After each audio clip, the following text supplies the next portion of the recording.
For my talk of the table, we've got a very special guest this morning. First, we got to go to the control room because control room, can we bring in some music while we're making this introduction?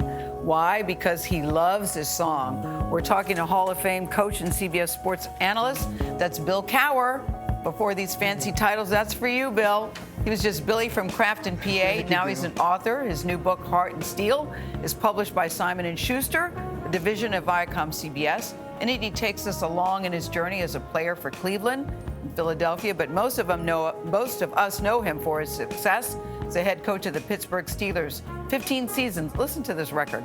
He led the team to 8 division titles in their 2006 Super Bowl win. Bill Cowher joins us first on CBS This Morning. Bill Cowher, what's the name of that song?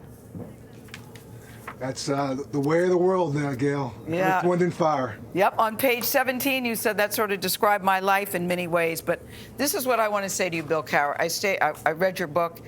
I had no idea about your history. I had no idea you were such a big deal and that you were such a badass. I knew you as, he's Coach Cowher, he's a CBS Sports team, blah, blah, blah. And I came into Anthony and Enrique this morning. I said, did you know that Bill Cowher's a big deal? And they both went, yeah, Gayle, we knew.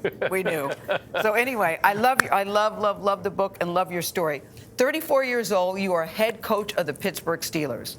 And you even said that maybe you were a little bit in over your head when you first got the job.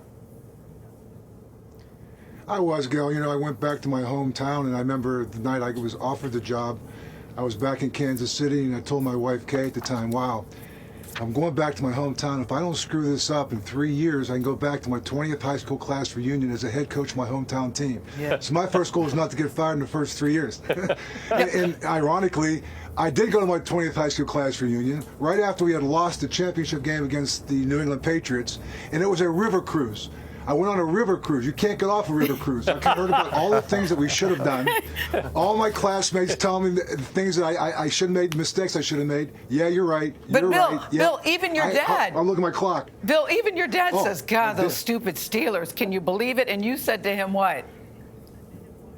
Well, I said, Dad, that was me who made that decision. And he got caught up in the moment. He was a fan. And then, oh, yeah, it's my son. He goes, yeah, you probably had a good reason for it. I don't think he bought it. And I thought, man, my dad's right again. He was right. But you said you learned a lot but from you know what? Yes. Yeah, and this memoir, Gayle, really to me, I did it because, I got to the Hall of Fame. You start to reflect on your football life.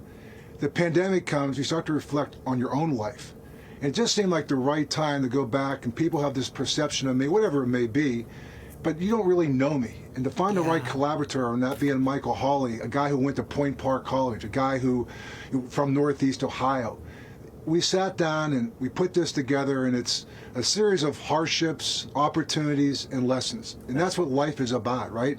And it's called, you learn from each experience. It's called personal growth. Bill, I love the football part, but what I really loved was the personal part. You were married to your wife, Kay, for close to 30 years before she died.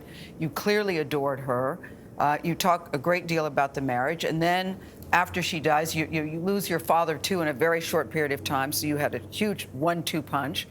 Then you meet another love of your life. You've got 3 daughters. And they're sort of questioning, hey, Dad, how could you fall in love so quickly? And how you navigated that relationship, my stomach is growling, how you navigated losing the love of your life to falling in love again and having to explain that to your daughters. It was very personal and very candid. It was. It's more personal than I've ever been, Gayle. I've played my life, and in Kay also. We were in Pittsburgh for those 15 years. We had an isolated family. Family was important to me. I grew up with the Rooneys, and Marty Schottenheimer, he was a big influence on me, and Dan Rooney's a big influence on me. And if you look at their 2 wives, Pat Schottenheimer and Pat Rooney, I realized that your wife and for me, all my mentors, they had strong, confident, nurturing wives. And I had that in Kay. She was my backbone, the backbone of our family. And yet you didn't want football to be your life. You didn't want football to be your life, Coach Cowher. No, there's more to life. Family was more important to me than football, Gayle, and it still is to this day. And I've been blessed to have women in my life that have given me that balance that you need. Yeah, some men don't get one good woman. You got 2, so lucky you. And the Hall of Fame, congratulations. You said you didn't realize how badly you wanted it until they offered it to you. Yeah, when I walked away, Gayle, I walked away for reasons of family, and I never thought I would go in. You know, I didn't need it to validate anything I did, but certainly you get in there, wow, it's special. It's a special group of people you're around, very humbling. And as you can see right there, sharing that with V, my wife, and my daughter, that was a very special night for myself. And, even one to this day, I'll never forget. Well, we won't forget you ever, Bill Cowher. It was really great. Really, really well done. It's called Heart and Steel. Perfect title for this book, too. Goes on sale this Tuesday, June 1st, wherever you like to buy your books.